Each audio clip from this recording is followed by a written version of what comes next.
But so I've traveled. I'm talking. I got my family, my siblings have actually moved to the States. So I've gone over to the States, and there's gyms over there. At the time, it was a case of MMA was quite small over here. So it was like in order to be successful, you had to go to the States, in my mind. Right. Because I didn't know enough. I didn't really watch MMA before I even jumped into it. So I'm like, okay, cool. Fly to the States, staying at my sister's. I go to a couple of gyms over there, quite a famous gym, American Top Team. And I was like, yeah, this is the gym for me. I'm going to stay there. When I got back, older brother, Marvin Francis, he was like, let's just check out a couple of gyms local, just to see, if anything, anything kind of sticks out to us. Gone to quite a few gyms.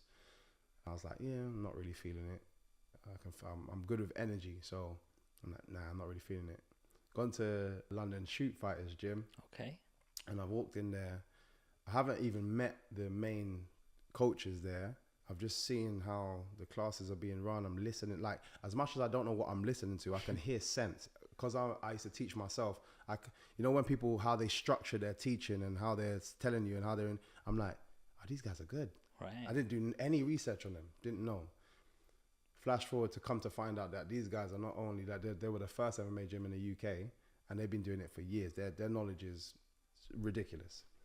But fast forward, my coach has actually, recognized me, not even recognized me doing MMA. This is how good he is. So not recognized me doing kickboxing, because there's different classes. He's seen me doing jiu-jitsu, and he says, excuse me, come here. So I walked over. He's like, how long have you been doing jiu-jitsu? I was like, since I've joined here, it's probably about, I think it's like 4 weeks at the time. And I was like, yeah, about 4 weeks. He's like, yeah, I can tell because you're shit. And I was like, did he just call me over to call me shit? I was so confused. He's like, but you got good instincts. That means you've done something before. That's what he said. Wow.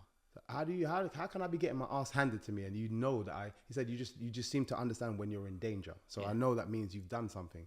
What have you done? I was like, kickboxing. You telling me your jitsu is going to be better than your kickboxing? I was like, so your kickboxing is going to be better than your jitsu? I said, I hope so. He said, cool, pad up. And I was like, oh shit, man. Jumped in and, had a first spar. I felt like I did terrible because I just felt pressure.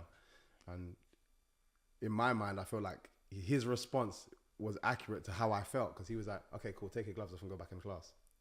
And I was like, oh, damn. And I didn't go in there telling anybody who I was. These times I'm 10 times world champion in kickboxing. Wow. I haven't told anybody nothing. I've just come and joined classes. Next day he goes, do you want to spar again? I was like, if you want me to. He's like, all right, I'll come. Sparred again. Every day for probably about 7-8 months. Same thing. Sparring. Okay, take your stuff off, join the class.